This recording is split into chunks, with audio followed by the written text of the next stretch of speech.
Rescuing a baby howler monkey was by far one of the most life-changing experiences we've ever had on Peligro Life. So now we're headed back to the International Animal Rescue to get an update on the baby howler monkey that we saved.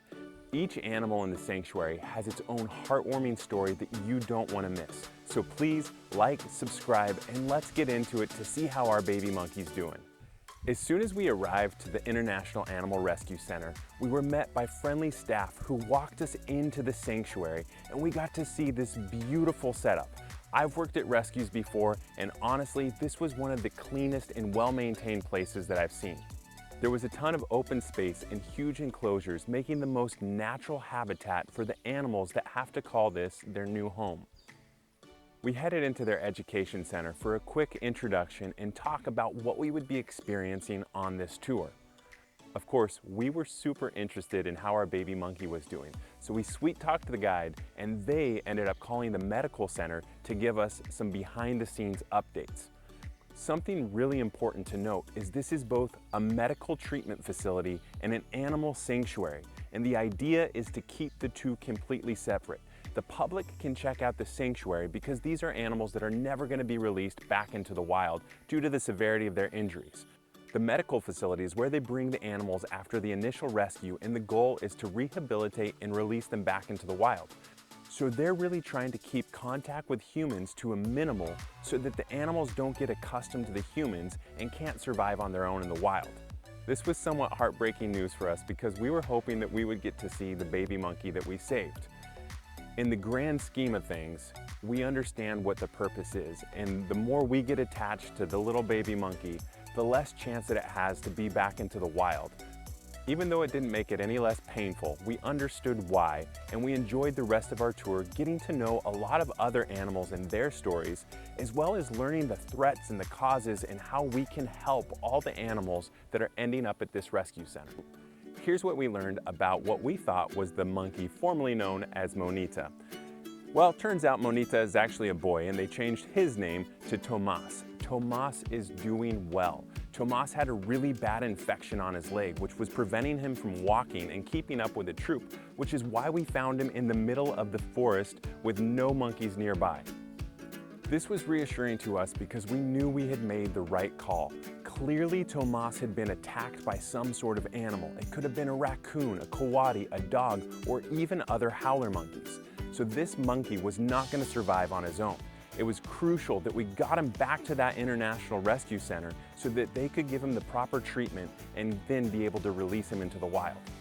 We were excited to hear that Tomas's injuries will be treatable and that he's going to make a full recovery. So we can all take a deep breath in. But this recovery is not going to be any easy road. It typically takes about 2 years for the animals to be rehabilitated and to the point where they're able to be released into the wild and have a successful chance of living. The International Animal Rescue Center has a team of 3 vets and amazing volunteers who come out to support up to 400 animals at the center at any given time. They also have the animals in the sanctuary that need their daily feeding, cleaning, everything, so there's a lot of work to be done. Not only does the rescue take in monkeys, but there's snakes, reptiles, birds, turtles, iguanas, all sorts of other animals that end up in a similar situation and need our help. It was very evident that humans are causing a lot of problems, but we can also be part of the solution, and we're going to have some ways that even you can get involved and support. Howler monkeys are at the biggest risk of electrocution, and that is the majority of the cases of animals that come into their care. Electrocution frequently happens when the monkeys are crossing on the above-ground wires or the transformers. The only reason that they're doing this in the first place is because we've built the roads and we've destroyed enough habitat that they don't have the trees and vines to get across. There's some amazing organizations out there putting up monkey ladders and animal crossings, so there's a more natural way that's much safer. Funny enough, we learned that howler monkeys aren't the most adaptable. So they're not learning from the mistakes of other monkeys getting electrocuted, and they're still using these lines, which just leads to more and more accidents happening. Sadly, electrocution has some severe impacts on the animals brought to the rescue center, and only about 5% will actually survive. One of the great things about this rescue center is if they're not able to rehabilitate and release the animal, they have a sanctuary where the animal can live out the rest of its life having the best life possible. As we went on our tour through the sanctuary, we got to meet so many unique animals with their own stories and how they got there and why they're going to be there forever. This is a toucan who was born with only one eye and would have no chance at survival in the wild. Here, they're able to give him a full-time home and the care that he needs. Of course, there was a ton of monkeys with different injuries from electrocution to missing an arm and all sorts of sad stories. But something amazing happened while we were there. A bunch of wild howler monkeys came from the trees to hang out next to the enclosures with the other rescued howler monkeys. This was something amazing to see because these were probably monkeys that had lost their troop and they found a family with the monkeys at the rescue. This made us really happy knowing that the animals here made some wild friends and they can still have that interaction and connection.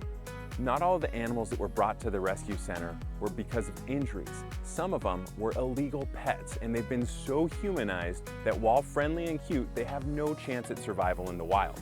The whistling ducks by far were probably some of the most hilarious ones. They were hooting and hollering the whole time that we were there and they were excited to see people. Funny enough, they tried to release them back into the wild, and when they had them in the truck and they let them go, they flew right back to the truck.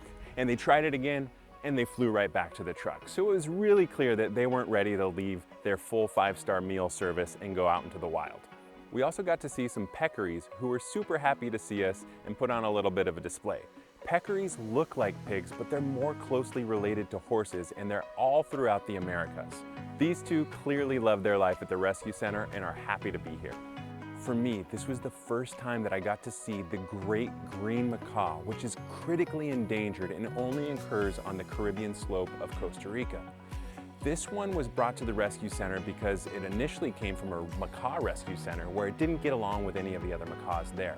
I have a soft spot for coatis, and it was fun to see the two little coatis that they have, one who was blind and another who was just too humanized to be let back into the wild. We were so lucky that when we found baby Tomas that this rescue center was nearby. This is the only international animal rescue in the entire Americas. The rest are in places like Borneo and Russia and all over the world, but we lucked out that there was one that specifically deals with howler monkeys in Costa Rica. What a typical rescue process looks like here is that they get a call and they either send somebody out or the animal comes into them. Immediately, the animal is brought to the medical facility where it's going to undergo medical treatment as well as quarantine so it doesn't get the other animals sick. Typically, monkeys are going to take about 2 years of rehabilitation before they're allowed back into the wild.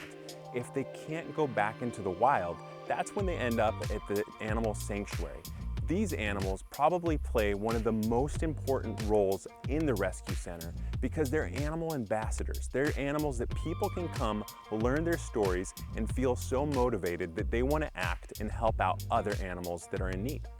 It's kind of happy and sad all at the same time, but currently there's over 40 baby monkeys at the rescue center. This means that Tomas is going to have a social group that he needs with other monkeys his age and will eventually be his best friends that he gets released into the wild with. When it's finally time to release the monkeys, they have a really cool enclosure that has a secret hatch door on the top. So the idea here is that the animals can come back if they're not safe in the wild. Most monkeys, however, are super excited to leave and be free again, and they spend less than 24 hours doing the slow release in this enclosure. We also learned about some of the costs that come with this rescue center. Animals, of course, they don't have money, so they can't pay for their treatment. A typical howler monkey rescue runs over $8,800. That's a lot of money, so it's great that local agencies and donors from all over the world have come together and put the importance on getting the funding where it needs to be. If you can believe it, this rescue center used to be inside the woman's house who started it. Thank goodness the local Nasara community saw the value of this, donated some land, and are helping with the resource that they need to run the center. Howler monkeys are strictly herbivorous, which means they eat plant material and they want the fresh plant material. So could you imagine being one of the volunteers that has to go out every single day looking for the best and the freshest plants for them to eat? Our experience here was phenomenal, and I highly recommend that if you're in Nosara, you come check this place out and go on one of their educational tours. The cost is $60, and every cent of that goes to the International Animal Rescue to support the animals that are living there. If you're wondering what you can do to help, there's a ton of ways that you can get involved. Just watching animal rescue videos helps support the people that are going out and rescuing animals like us. If you have money that you want to donate, there's fun ways you can do it, like sponsoring a monkey ladder, or maybe a monkey meal, or even adopting a Howler monkey troop. These are all things that you can find on their website, which you'll see the link in the bio. The easiest and most free way to help if you're living in Costa Rica is to report the accidents that happen with animals. It's a really easy process. You go onto their website, you click on their little drop-down menus, and fill out all the details.